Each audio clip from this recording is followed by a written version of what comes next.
안녕하십니까. 반갑습니다. 아침부터 오느라 고생 많으셨고요. 잠시만요. 네네네, 괜찮아요. 네. 원래 순서가 이제 입시를 먼저 말씀을 드리고, 그리고 이제 자소서하고, 제가 뒤에 가서 이제 면접까지 말씀을 드릴 거예요. 그래서 이 부분까지가 가는 게 원래 순서가 맞는데, 네, 이제 지금 일정상 이렇게 잡혀가지고, 먼저 자소서에 대해서 말씀을 드리도록 하겠습니다. 잘 안 보이실 텐데, 지금 나눠주는 자료하고 똑같은 거거든요. 그래서 네, 앞에 보시면은 여기 자소서하고 면접이라고 되어 있는 자료, 이 자료 참고를 해주시면 될 것 같고요. 우선은 자소서에 대해서 어떻게 자기소개서를 써야 될지, 사실 이 하나고도 그렇고 외대부고도 그렇고 이 자사고들의 입시에 개인적으로 한 8, 90% 이상이 자소서다라고 생각을 하고 있어요. 다 아시겠지만 면접 문제가 자기소개서에서 거의 대부분 나옵니다. 거의 대부분 나오고 외대부고 같은 경우에는 사실 100% 나온다고 보시면 되고 하나하고도 생기부 질문을 하기는 하는데 사실상 생기부 질문은 거의 그냥 스쳐가는 질문. 애들이 사실 생기부에서 막히진 않아요. 거의 대부분. 근데 이제 자기소개서를 쓰다 보면 이따가 말씀을 드리겠지만 쓰다 보면 사실 어쩔 수 없이 학생이 한 거 이상의 무언가가 들어가긴 해요. 왜냐면 이게 학생이 한 것만 그냥 넣어가지고 자기소개서를 쓰다가 보면은 저도 그렇고 학생도 그렇고 학교도 그렇고 마음에 드는 자기소개서가 사실 잘 안 나오거든요. 그래서 무언가 이제 조금 더 얹다 보면은 애들이 이제 이거를 소화할 수 있느냐 없느냐. 그래서 항상 자기소개서 쓸 때 제가 애들한테 제일 많이 하는 질문이 이거 이해 가니? 이거거든요. 그래서 이제 이해가 갈 애들이 소화할 수 있을 만한 주제로 무언가 추가로 더 넣다가 보니까 그 부분에 대한 이해가 제대로 돼서 그걸 면접 때 제대로 소화를 할 수 있느냐. 이게 보면은 제가 볼 때 합격에 거의 8, 90%를 좌우하는 이제 요소인 것 같더라고요. 그래서 자소서의 소재를 어디까지 넣을 거냐, 그 부분에 대해서 좀 말씀을 드리고, 그 다음에 이제 자소서 쓸 때 소재는 또 어떻게 정할 거냐, 크게 이제 수학하고 과학하고를 이제 소재로 넣고, 그리고 인성 플러스 진로까지 넣는데, 사실 인성이나 진로 쪽은 좀 이따 말씀드리겠지만 거의 영향력이 없다고 보시면 되고, 네, 뭐 사실 수학과학 싸움이죠. 그다음에 이제 그거 기반으로 해서 면접 어떻게 할지 그 부분에 대해서 좀 말씀을 드릴게요. 일단 뭐 다 아시겠지만 하나고 자소서 문항을 좀 보시면은 첫 번째가 그 자기주도 학습이죠. 그러니까 스스로 학습을 계획하고 어떻게 공부를 했느냐 이 부분. 그 다음에 권학 이념과 연계를 해가지고 관심을 갖게 된 동기 그리고 꿈기 뭐 활동 계획 졸업 후에 진로 계획 요건데 요거는 뭐 앞으로 너 졸업하고 뭐 할 거니? 라고 보시면 되고요. 4번은 이제 소위 배려 협력 나눔 갈등 인성 리더십 등등등의 인성 항목이라고 보시면 될 것 같아요. 그래서 크게 보면은 공부한 거 너 무슨 공부했냐 그 다음에 우리 학교는 왜 들어올 거고 그리고 졸업하고 뭐 할 거니 그 다음에 너가 착한 애냐 인성 그 다음에 마지막으로 어 어? 요렇게 세 가지라고 보시면 되겠죠? 그래서 1500자인데 총 전체 1500자 중에서 보통은 인성은 한 200자 플러스 마이너스로 쓰고요. 그다음에 진로는 한 300자 플러스 마이너스 정도가 들어갑니다. 남는 한 1000자 안팎이 이제 자기주도 학습이라고 보시면 되고 여기서도 이제 학생이 인문계 쪽 학생이냐 아니면 자연계 쪽 학생이냐에 따라서 조금씩 달라지는데 요즘 트렌드 자체가 이제 자연계 학생이라 하더라도 인문 쪽 요소를 하나씩은 좀 끼워 넣어요. 그래서 수학 하나, 과학 하나, 인문 하나 보통 이렇게 들어가면 한 300, 300, 300자 정도로 들어간다라고 보시면 될 거고, 그다음에 인문계 친구들 같은 경우에 뭐 인문계 쪽 내용 하나, 인문계 쪽 내용 하나, 수학 하나 이렇게 배치를 하는 경우도 있고요. 아니면 그냥 인문계 내용으로만 도배를 하는 경우도 있어요. 그래서 요게 이제 학생의 지원하는 진로 방향성에 따라서 조금씩 다르다. 그리고 특히 그 IT 쪽, 그러니까 요즘에 뭐 컴공이나 아니면은 뭐 프로그래밍, 인공지능 이거 하는 친구들 같은 경우에 그냥 그걸로 천자 도배해버리는 경우도 꽤 많아요. 그래서 지원하는 거에 따라서 조금 다르지만 어쨌건 자기주도 학습이 한 천자 정도 들어간다라고 보시면 되고 짧게 쓰면 한 800자 정도도 들어가는 경우가 있는데 그 이상 되면은 사실 자소서 읽으면서 질문할 거리가 없거든요. 이게 외대보고도 질문이 3개고 하나고도 질문이 3개 이상은 보통 들어가는데 이렇게 읽으면서 저도 자소서를 읽으면서 저랑 자소서를 안 하고 면접만 오는 친구들 같은 경우엔 읽으면서 질문을 뽑아내야 되는데 뽑아낼 게 없어요. 그러면은 뭐 진로에서 물어본다든가 아니면은 하나 같은 경우엔 생기부에서 물어본다든가 이제 이런 식으로 질문이 만들어지는데 그러면 애들 입장에서도 답변할 게 별로 없습니다. 그러니까 이게 자기주도 학습에서 미리 보여드리면은 잠시만요. 이게 지금 5페이지에 있는 건데 5페이지에 있는 친구의 자소서를 잠시 보시면 이제 이 친구가 그 저기 뭐지 얼음이 녹는 거를 가지고 실험을 했던 친구예요. 사실 실험 자체는 되게 간단한 친구거든요. 그래서 기존의 이제 활동 중에서 액체의 종류에 따라 가지고 얼음이 녹는 속도를 비교했다. 그러니까 우유 속에 얼음 넣고 콜라 속에 얼음 넣고 그다음에 그냥 맹물 속에 얼음 넣고 이런 식으로 해가지고 얼음이 녹는 속도를 비교를 한 거예요. 이거 중학교 1학년 때 한 거거든요. 그다음에 두 번째는 그 액체들 가지고 그러니까 똑같은 음료수 가지고 걔들을 끓여가지고 얼마나 빨리 끓는지 그 끓는 속도 측정한 그런 실험을 두 번을 했거든요. 이제 그걸 가지고 밑에서 이제 좀 부풀려가지고 쓴 건데. 어쨌건 뭐 밑에 보시면은 분자 간의 힘이라는 얘기가 되게 자주 나오는 거를 보실 수 있을 거예요. 그럼 이제 이 자소서를 가지고 질문을 한다라고 하면은 분자 간의 힘이 뭐냐, 그 용액의 종류가 달라지면 분자 간의 힘이 왜 달라지느냐 등등등의 질문을 하다가 보면은 계속 파고들거든요.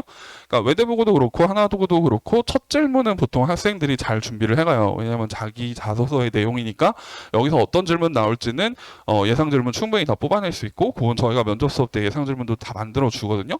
만들어서 여기 애들이 보통 그거는 한 1분에서 1분 30초 정도 스피치 할 수 있는 정도로 준비를 해가요.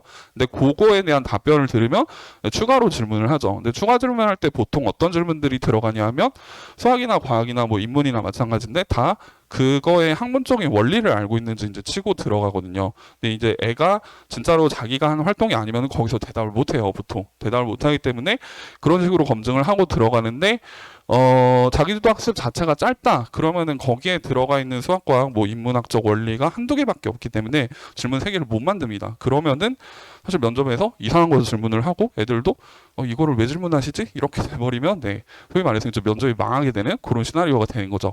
그래서 자기주도 학습을 이제 좀 충분히 넣어줘라. 그게 자소서 쓸 때 제일 중요한 것 중에 하나고 그 다음에는 넣기만 했는데 그걸 소화를 못하면 그것도 이제 문제가 생기니까요. 학생이 소화할 수 있는 걸로 이제 넣어주자라는 얘기고 다른 학교들은 제가 참고 삼아서 이제 보시라고 넣었는데 거의 대부분 비슷합니다. 형식이 거의 대부분 비슷하고 뭐 추가적으로 책 물어보는 정도 상상고에서 그래서 사실상 고등학교들에서 제일 이제 애들 뽑을 때 학생들 뽑을 때 중요시하게 여기는 게 요 자기주도 학습이다라고 생각을 하시면 될 것 같아요. 자, 그러면은 이제 어떻게 자소서를 쓸 거냐, 뭐 굳이 제가 이렇게 나눠본 건데, 제일 처음 할 거는 사실 진로 정하는 겁니다. 요게, 전체 한 50% 정도는 먹고 들어가는 것 같은데요. 왜 그러냐 하면은 내가 진로를 어느 방향성으로 정할 거냐에 따라서 그 공부해야 될 내용이 조금씩 변화가 생길 거고 그거하고 관련해서 자기주도 학습을 넣어주면은 아무래도 자소서 모양이 되게 예쁘게 나오거든요. 그리고 뒤에 진로 얘기를 할 때도 글이 되게 자연스럽게 연결이 돼요. 그래서 진로를 사실 이제 정석으로 쓸 거면 학생이 어느 진로를 가고 싶은지 먼저 진로를 정하고 그리고 나서 그거하고 관련된 심화 활동들을 하는 게 맞죠. 예를 들어서 내가 뭐 생물학에 대해서 나는 의사가 되고 싶다. 그러면 의사 중에서도 내가 흉부외과 의사가 되고 싶다. 그러면은 이제 심장과 관련해 가지고 뭔가 궁금한 게 생길 거고 그거하고 관련된 탐구 활동을 하는 게 되게 자연스러운데 현실에서는 그런 경우가 없죠. 네. 이게 제가 고등학교 애들 그러니까 고3도 올해부터 이제 자소서가 없어지는데 작년까지 자소서가 있었고 고3 자소서도 제가 수업을 많이 하는데 애들 고3 애들도 진로가 없어요. 다 없고 네, 중학생 애들이 진로가 있을 수가 없죠. 이건 없다고 봐요. 그래서 현실적으로는 거꾸로 접근을 하는 게 맞는 것 같아요. 그러니까 애들한테 제가 수업할 때 어떻게 하냐면 네가 기억하고 있는 그러니까 너가 했던 활동들 중에서 아주 사소한 것도 좋으니까 수학하고 과학하고 관련된 거를 일단 다 나한테 얘기를 해라 라고 시작을 하거든요. 그리고 전체 그 활동들을 쭉 적어놓고 그리고 이제 거꾸로 맞춰가요. 얘가 한 활동들 중에서 그러면은 이 활동이 이런 진로하고 연관이 있으니까 그러니까 기존 활동들 중에서 억지로 이제 찾아가지고 진로를 맞추는 거죠. 그래야 기존에 학생이 했던 활동이 좀 이제 빛을 발할 수 있도록 그렇게 이제 자소서가 포장이 되거든요. 그러니까 현실적으로는 진로를 정하고 활동을 하는 게 맞지만 지금 이미 다 3학년 친구들일 거고 진로가 아마 있으면 뭐 좋겠지만요. 그대로 가시면 되고 없으면 학생이 한 활동하고 가장 알맞는 그러니까 가장 매칭이 되는 진로를 정하시고 고등학교 가서 그거 안 해도 됩니다. 그냥 고등학교 가기용으로 하시면 되는 거고요. 그 다음에 이제 되게 중요한 것 중에 하나가 보통 수학 같은 경우 수학과 아까 말씀드렸듯이 수학과 이과는 한 개 정도씩 들어가고 문과 친구는 수학이 하나 들어가는데 그 과학 같은 경우는 보통 실험을 많이 해요. 그러니까 과학은 실험을 하고 그 실험을 바탕으로 해서 뭐 탐구 결과라든지 아니면은 뭔가 유의미한 이제 그 결론을 이끌어내는 게 많고, 수학 같은 경우는 학생들이 뭔가 새로운 걸 알아내기가 힘들어요. 그러니까 수학은 뭐 증명을 얘가 새로 할 수도 없고 어떤 정리를 만드는 것도 불가능하고, 왜냐하면 너무 어려우니까요. 그러니까 그거는 뭐 나중에 박사 이상급이 돼야 할 수 있는 활동이기 때문에, 보통은 수학은 기존에 있는 어떤 이론을 내가 다시 한번 탐구했다, 혹은 기존에 있던 정리를 내가 조금 다른 방향에서 한번 봤다, 이런 식으로 많이 들어갑니다. 근데 이제 그것조차 안 했다, 내가 그런 활동조차 없다라고 하면은 문과 친구들도 마찬가지인데, 제일 써먹을 수 있을 만한 게 사실은 통계거든요. 요즘 이제 제일 좋게 활용할 수 있는 게 통계인데, 요거 조금 이따가 더 자세하게 말씀드릴게요. 그러니까 수학이 됐던 과학이 됐던 어쨌건 중요한 거는 학생 수준에서 할 수 있는 걸 해라. 제가 이 말씀을 드리는 게, 보통 이제 영재원에서 뭔가를 해가지고 저 이런 거 했어요라고 이렇게 가져오는 경우가 가끔 있고요. 영재원은 꽤 많고요. 그다음에 뭐 어디서 이제 무슨 학원에서 내가 이런 실험을 했는데요 쌤하고 가져오는 경우도 좀 이제 종종 있습니다. 근데 보면은 이거를 진짜 얘가 했나 싶을 정도로 한 번씩 의심이 가는 경우가 있어요. 그래서 애들한테 이제 물어보죠. 너 이렇게 해서 이렇게 했니? 라고 하면은, 영재고 쓰는 애들 중에는 가끔 그걸 진짜 소화하고 있는 애들이 있는데, 거의 대부분 사실 그냥 학원에서 시키는 대로 했는데요, 이 정도거든요. 이거를 얘가 나중에 12월 달에 면접 볼 때까지 트레이닝을 해서 대답을 할 수 있겠느냐를 이제 판단을 해보는데, 한 절반 정도는 그게 안 될 것 같다라는 생각이 들어요. 그러면 이제 못 쓰게 하거든요. 예. 그래서 애들이 면접에서 요거를 100% 물어보기 때문에 이제 학생 수준에서 할 수 있는 거 하고, 그 다음에 독서랑 엮으면은 자소서 쓰기가 굉장히 편해집니다. 사실 이게 선행학습을 은근슬쩍 비출 수 있는 되게 좋은 거기도 하고, 탐구하고 관련해서 내가 무슨 탐구를 하고 그 다음에 책 읽고 공부해봤다, 이렇게 넘어가면 되게 좋아가지고, 네, 책으로 넘기는 걸 이제 제가 되게 좋아하는데, 조금 이따가 더 자세하게 말씀드릴게요. 그러니까 일단은 제일 먼저 할 거는 생기부랑 그 다음에 자기가 생기부에 기록되지 않은 거라도 상관없으니까 일단은 다 뒤져라. 그러니까 수학, 과학, 인문 등등등등 내가 공부했던 거 싹 다 뒤져가지고 그거를 쭉 다 리스트업을 하시고, 그리고 나서 이제 자기가 어떤 진로를 정할지 그걸 보고 진로를 정하시는 식으로 이제 역으로 가시면 됩니다. 그래서 이제 아까 5페이지에 있던 친구가 사실 그 얘기를 하려고 준비를 했던 친구인데요. 얘도 3학년 때까지 진로는 없었어요. 그냥 막연하게 의사요. 예, 이 정도. 왜 의사가 되고 싶니? 엄마가 하래요. 이제 요런 애였었거든요. 이제 그거였는데, 아까 말씀드린 것처럼 애한테 물어보니까 이제 방학 때 방학 숙제로 해가지고 요런 두 가지 실험을 했더라. 자, 그러면은 얼음이 서로 다른 용매에서 녹는 속도가 다른 거는 이제 열교환 속도가 다른 건데, 그 열교환 속도가 다른 거는 이제 그 우유나 콜라나 물이나 얘들 속에 녹아 있는 것들이 달라서라고 얘기를 하면 되고, 그거 이제 분자 간의 힘이라는 걸로 얘기를 할 수 있어요, 과학적으로. 그 다음에 이번 같은 경우 그 두 번째 실험에서 얘가 여러 종류의 음료를 끓여서 온도 변화를 측정을 했다. 요것도 이제 요 용액들에 녹아 있는 것들이 다르고, 걔들이 뭐 비열도 다르고 어떤 분자의 힘을 받았을 때 운동도 다르고, 이제 요런 거거든요. 그래서 자세한 거는 생략하고, 그러니까 어쨌건 둘 다 분자 간의 힘이란 걸로 이제 묶을 수가 있습니다. 그래서 이제 하나의 원리로 이게 이런 현상이 나타나는 건데, 그다음에 이제 곰곰이 생각을 해보니까 요거는 그 빙하 녹는 거하고 조금 비슷하다라고 이제 생각이 들었어요. 그러니까 빙하가 녹는 게, 우리가 온난화가 일어나면 온도가 높아지고 그러면은 저쪽 어디냐, 북극 쪽에 이제 빙하가 녹기 시작을 하는데, 문제는 빙하가 녹으면은 바닷물이 조금 덜 짜지겠죠. 덜 짜지면서 빙하가 더 빨리 녹게 되거든요. 그래서 가만 보다 보니까 요거랑 좀 비슷하구나라는 생각이 들어가지고, 야, 그러면은 이제 얘 책 읽은 거 리스트를 보니까 1학년 때가 2학년 때가 뭐 지구온난화 관련된 책을 하나 읽은 것도 있어요. 그래갖고, 야, 그러면 너는 오늘부터 지구온난화 탐구 과학자가 되자라고 얘한테 이제 얘기를 하는 거죠. 왜냐하면 요거 두 개를 살려야 되거든요. 어떻게든 살려서 이제 자소서를 써야 되니까. 그래서 애하고 얘기를 해서 이제 합의가 됐어요. 그러면은 요 두 가지 실험 전부 다 지구 온난화를 탐구하기 위해서 쓴 걸로 하자. 해서 내가 이제 그 자소 보시면은 어디 갔지? 예, 밥을 먹다가 이제 요런 계기를 해가지고 내가 실험을 했다. 그리고 그 실험 결과를 어떤 분자 간의 힘이라는 과학적 원리를 통해서 쭉 해석했다라는 게 나오고, 그 다음에 이제 밑에 진로가 들어갈 거예요. 진로를 어디였냐? 지구 온난화에서 빙하가 녹으면은 어쩌고저쩌고 하는 거를 내 실험하고 같이 엮어가지고, 그래서 내가 앞으로 온난화를 탐구하겠습니다. 이제 이런 식으로 간 거거든요.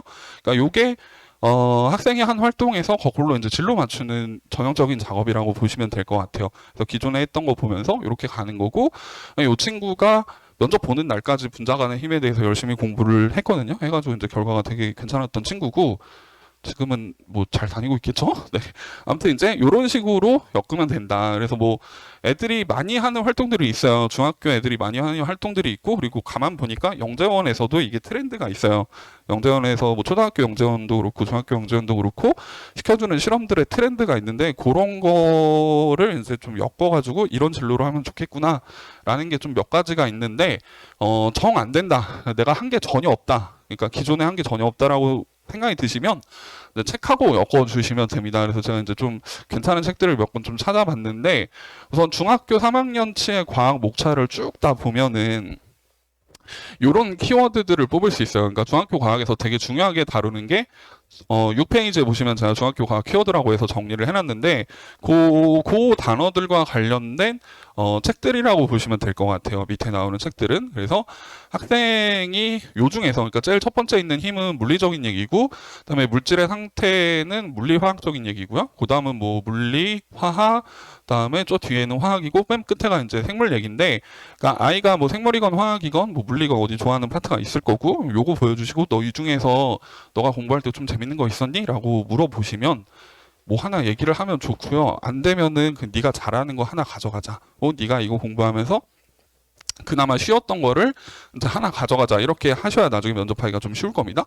그래서 그거하고 관련된 이제 물리책들, 그 다음에 밑에 보시면은 뭐 화학책, 생물학책 이렇게 준비가 되어 있으니까요. 보시고 요 책들을 읽혀주시고, 진짜 한 거 없으시면은 여기 보면은 그 책에서 다루고 있는 또 중요한 내용들까지 정리를 해놨어요. 그래서 요것과 관련해서 내가 굳이 실험은 하지 않더라도 추가적으로 탐구를 해서 공부를 해봤다. 이런 식으로 가져가셔도 되고요. 지금 제가 여기 밑에 써놓은 거는 실제 이제 그 자소서 썼던 친구들 얘기인데, 이 친구도 한 거 전혀 없었는데 얘가 야구 좋아해가지고 야구 공 가지고 실험을 해서 그 여기 보시면은 중력 가속도랑 베르누이 원리 얘기가 나오는데, 요 두 가지를 실험으로 구현한 친구다라고 보시면 될 것 같아요. 그러니까 이런 식으로 이제 만들어내는 거죠. 그 다음에 여기 보시면은 요 친구도 뭐 같기도 아니 같기도를 읽고서 뒤에 어쩌고 저쩌고 저쩌고를 공부했다라고 얘기가 나오는데, 요 같기도 아니 같기도라는 책이 화학 분야에서 굉장히 좀 쓸만한 책이거든요. 되게 좋아요. 화학에 관한 모든 얘기가 다 들어가 있어가지고 내가 요 책 읽고 나서 그냥 추가적으로 탐구하고 공부해봤다. 요런 식으로 뻗어 나가셔도 되고요. 할 게 없으시면. 그 다음에 생물 같은 경우에는 요 지금 밑에 있는 친구 같은 경우에는 유전학 관련 실험을 한 건데, 돌연변이 실험한 건데, 마찬가지로 요 게놈 익스프레스라는 책이 유전학에 되게 좋은 책이거든요. 그래서 요거랑 엮어가지고 이제 실험한 케이스라고 보시면 될 것 같습니다. 그래서 요 6권의 책들이 꽤 쓸만하니까요. 아이한테 이제 보여주시고, 만약에 진짜 쓸 거 없다라고 하면 그 중에서 하나 골라서 이제 계속 이어보시는 것도 괜찮을 것 같고, 수학 같은 경우는 중학교 수학에서 이제 너무 크게 잡긴 했는데 요 정도가 중요하게 다뤄지고요. 관련해가지고는 요런 책들이 있습니다. 제가 요거는 밑에는 자세하게 자소서는 문구는 안 붙여놨는데, 그러니까 이상하게 애들 보면 정서론을 되게 좋아해요. 중학교 애들이 왠지 모르겠지만 이쪽 분야 되게 좋아해서 제가 이제 주로 많이 추천해주는 게 밑에 두 권 책이거든요. 요 두 권 책, 그 신의 방정식 오일러라는 책이랑 비밀의 언어 요 두 책을 많이 추천을 하는데, 오일러 공식이 사실은 굉장히 많은 얘기, 이게 되게 간단한 수식인데 이거 제대로 이해하려면 애가 수학을, 고등학교 수학을 거의 다 이해를 하고 있어야 저 책을 이해를 할 수 있을 거예요. 굉장히 좋은 책이고, 중간까지만 사실 이해를 하더라도 충분히 자소서는 쓸 수는 있습니다. 근데 어쨌건 이 책을 읽고 이 수식에 관해서 본인이 깨달은 바를 진짜 솔직하게 써낼 수 있다라고 하면은 저는 제가 선생이면 아마 뽑을 것 같거든요. 되게 좋은 책이고, 그다음에 밑에는 암호학과 관련된 책이에요. 근데 이게 요즘에 물리 쪽의 양자역학하고도 많이 연결이 되는 책이라 이것도 괜찮은 책입니다. 그리고 중학교 수학에서 기하학이 삼각함수하고 관련해서 되게 중요하게 다뤄져서 요런 책들도 제가 좀 추천을 드리고, 아까 말씀드린 것처럼 진짜 수학과 관련해서 내가 한 게 너무 없다라고 하시면은 통계 가지고서 데이터 만드시면 되게 좋아요. 잠시만요. 친구가 하나 있을 텐데. 여기 지금 13페이지에 보시면은 자소서가 하나 들어가 있을 텐데요. 이 친구가 지금 통계 가지고 한 전형적인 어떤 그 활동이라고 보시면 되거든요. 요 첫 번째 중량 밑에 보시면은 중3 때 과학 동아리 과학 저널 동아리에서 노화신경 어쩌고저쩌고를 하고 나서 중간쯤에 보시면은 네 번째 줄에 책에서 배운 지식으로 디지털 정보 격차 실태 조사 자료에서 가구 소득과 나이를 독립 변수로, 그다음에 디지털 정보화 지수를 종속 변수로 상관관계 분석했다. 이제 그런 말이 나올 거예요. 그러니까 이 상관관계 분석이 어떤 두 가지 변인 사이에 관계가 있느냐 없느냐, 그거를 이제 수학적으로 통계적으로 분석을 해보는 건데, 통계 분석은 요즘은 엑셀이 다 해줍니다. 학생이 할 필요가 전혀 없어요. 엑셀에다 넣으면 데이터가 1분, 10초가 뭐야? 5초면 나오거든요. 그러니까 학생이 할 거는 내가 쓸만한 데이터만 구해가지고 엑셀에 집어넣는 작업만 하시면 됩니다. 이 쓸만한 데이터는 어디서 얻으실 수 있느냐? 통계청 가면은 요즘 데이터들이 넘쳐납니다. 그러면 그 많은 데이터들 중에서 이거하고 이거하고 무슨 관계가 있을까라는 가설만 세우면 되거든요. 그러니까 이제 제가 예전에 좀 인상 깊게 봤던 거는 그 서울 시내 구가 25개 군가가 아마 있을 텐데, 그 25개 구에 존재하는 CCTV 대수하고 그다음에 범죄율, 요거를 본 친구가 있어요. 이 친구는 그 검사인가 판사인가가 아마 꿈이었던 걸로 제가 기억을 하거든요. 그래서 CCTV 대수와 뭐 범죄율 간의 관계 이런 거를 보기 위해서 그거 상관관계 분석을 했던 친구도 있고, 지금 이 친구처럼 뭐 소득 격차, 그러니까 경제적인 상황하고 그다음에 이 디지털 정보하고를 그 상관관계 분석을 해서, 얘가 궁극적으로 하고 싶은 말은 이거죠. 야, 경제적으로 부족하면은 디지털 정보도 격차가 좀 소외가 될 수밖에 없다. 근데 내가 그걸 극복할 수 있는 로봇공학자 같은 거를 한번 해보겠습니다. 이제 그런 식으로 끌고 가는 거거든요. 그러니까 뭐 경제랑 그다음 자기 진로하고 관련된 거 의사다. 그러면 경제 소득 격차하고 뭐 의료 접근성 혹은 소득 그 어떤 지역의 소득과 그다음 병원 개수 아니면 응급실 도착 평균 시간 이런 것들의 상관관계 분석해 보면은 재밌는 것들이 되게 많이 나올 거거든요. 그런 데이터가 어디 있어요? 아까 말씀드린 것처럼 통계청 가보면 저희가 상상하지 못할 데이터들이 엄청나게 차고 넘칩니다. 그래서 그 중에 골라가지고 이제 하시면은 수학에서 할 게 아마 되게 많으실 거예요. 그거에 관한 구체적인 방법이 요 책에 이제 어느 정도 나오기 때문에, 네, 요 책을 좀 추천을 드리고요. 통계의 미학이라는 책. 그리고 그거의 해석과 관련해서, 그러니까 어떤 통계 자료 해석과 관련해 가지고 요 밑에 책에서 좀 얘기가 많이 나와요. 과학 실험을 제대로 해석을 할 수 있느냐 없느냐. 그래서 만약에 이제 문과 친구들은 모르겠는데 이과 친구들 같은 경우에는 이 책을 한번 좀 꼭 면접 전에 읽혀보시는 거를 저는 좀 추천을 합니다. 조금 어려울 수 있는데 그 면접 들어가기 전에 읽어놓으면 면접 때 썰 풀 게 아마 좀 많아질 거거든요. 그래서 네, 이 책 좀 추천을 드리고요. 자, 그다음에 이제 면접으로 넘어가 보면 하나고 면접은 나름대로 압박 면접을 해요. 그러니까 나름대로라는 말씀은 뭐냐면은, 그러니까 대학교만큼은 안 하거든요. 사실 애들이 아직 어리니까 그렇게 하는 것 같기는 한데, 사실 확인만 하는 질문이 많다. 이제 이 말을 애들 입장에서 압박 면접으로 듣거든요. 그러니까 너가 이거 했니? 뭐 이제 자소서에서 질문을 하나 뽑겠죠. 그래갖고 대답을 하면은 그게 맞아? 그게 맞니? 그거 아닐 텐데? 뭐 이런 식으로 이제 한 3번만 질문하면 애들이 멘탈이 나가요. 나는 내 딴에 맞다고 준비를 했는데 그거 맞아? 아닌데? 이렇게 해버리면 이거 대입할 때도 사실 많이 하거든요. 교수님들이. 그래서 면접 끝나고 울고 오는 경우도 많은데, 어쨌건 그런 식의 압박 면접이 들어왔을 때 학생 그게 맞아요? 제가 알기로는 아닌데요. 앞에 앉아 있는 사람이 교수고 선생님인데 내가 틀렸나? 이렇게 생각할 수밖에 없죠. 그런 상황에서도 아닌데 내가 맞는데 라고 할 수 있게끔 정확하게 좀 이렇게 무조건적인 어떤 이론에 관해서는 100% 알고 들어가야 된다. 이제 그게 첫 번째고, 그다음 두 번째는 아까도 말씀드렸듯이 애들이 자소서에 있는 내용은 되게 잘 준비를 해가요. 자소서에 있는 내용은 잘 준비를 해가는데 거기서 나오는 추가 면접은 사실 잘 대비를 못하죠. 왜냐면 어떤 게 추가 질문이 나올지 모르니까. 근데 이제 저희가 수업을 하다가 보면은 추가 질문에 대한 것도 어지간해서는 이제 적어서 주거든요. 야, 이 질문을 하고 아마 네가 이렇게 대답하면 거기서 이런 추가 질문을 하실 거야. 왜냐하면 질문에 대한 답이 어느 정도 정해져 있으니까 거기서 어떤 추가 질문을 할지도 대충은 예상이 가거든요. 근데 이제 애들하고 면접 시뮬레이션을 하다 보면 저도 모르게 한 번씩 떠오를 때가 있어요. 야, 이거는 물어보면 얘가 당황하겠지? 해서 이렇게 툭툭 한 번씩 던질 때가 있는데 어김없이 다 걸리거든요. 이러거든요. 그러니까 이게 사실 면접은 그런 측면에 있어서 뭐 외대부고나 하나고 같은 경우에는 시뮬레이션 들어가는 게 꽤나 중요하다고 봐요. 그러니까 외고 같은 경우는 질문이 되게 좀 단순하고 짧아가지고 사실 그렇게까지 많이 연습할 필요는 없는데, 얘들은 좀 연습이 많이 필요하다. 왜냐하면 선생님들에 따라서 이게 어떤 질문이 튀어나올지 모르기 때문에 추가 질문에서. 자, 그 다음에 자소서는 지금 문제 상황 보시면은, 문제 예시 보시면은, 뭐, 통화량과 인플레이션, 이자율 설명해봐라. 그다음에, 뭐, 너가 리더십을 어떻게 발휘를 했는지 설명을 해봐라. 사실 요 질문은 나오면 안 되는 질문인데, 왜냐하면, 이제 이런 류의 학업에서 나오는 질문들만 가지고만 해도 15분이 모자라거든요. 추가 질문 하다가 보면은. 이 질문이 나왔다는 건 아마도 학생이 뭔가 자기주도 쪽에서 물어볼 게 없으니까 쌤도 물어보셨을 거예요. 그리고 이제 제가 애들한테 얘기할 때, 야, 면접에서 네가 인성이나 진로에서 질문을 받으면 망했다고 생각하고 자기주도 학습에서 충분히 왔다 갔다 이게 티키타카가 될 수 있도록 충분히 준비를 해가라 이런 식으로 얘기를 하는데 어쨌건 네. 그냥 자기주도 학습관에서는 이런 식의 팩트 묻는 질문들이 가장 많이 나온다. 잘 준비를 하셔야 된다라는 거고요. 학생부는 뭐 동아리나 책 쪽에서 좀 물어보는 것 같아요. 특히 책 쪽에서 너가 이 책 읽었는데 뭐 어떤 거 느꼈냐, 혹은 이 책 내용이 뭐니, 이런 식으로 이제 좀 물어보는 것 같습니다. 자, 그래서 시간이 얼마 안 남아서 빨리 이 친구만 볼게요. 이 친구는 이제 얘도 직원단하네. 얘도 직원단화 관련해 가지고 그 좀 관심이 많았던, 실제 얘는 관심이 많았던 친구고, 그래가지고 그거 관련해 가지고 이제 책도 읽고 뭐 탄소 발자국이라고 하는 거, 업사이클링이라고 하는 거, 이런 것들에 대해서 이제 애가 동아리인가 어디선가 이제 보고서 비슷하게 쓴 게 있었고요.